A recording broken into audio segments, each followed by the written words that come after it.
In addition to these gates, which hopefully are familiar, we have other ones that are sort of implicitly there that we can use. So I'll have three important,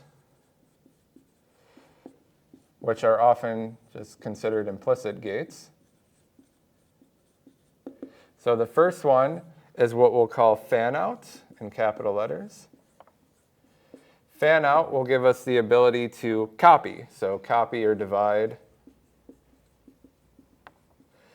a single bit into multiple copies.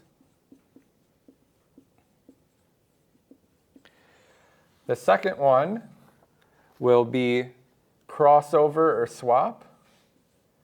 Crossover, also swap. And this will do what it sounds like. It'll swap the value of 2 bits, so it'll exchange the value of 2 bits. And the last one, you can consider it a gate or just another thing that you can do in a circuit.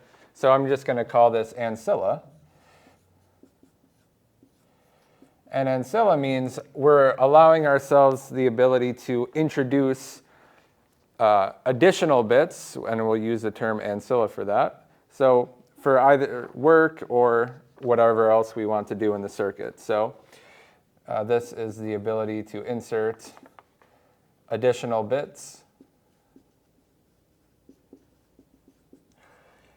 anywhere in the circuits.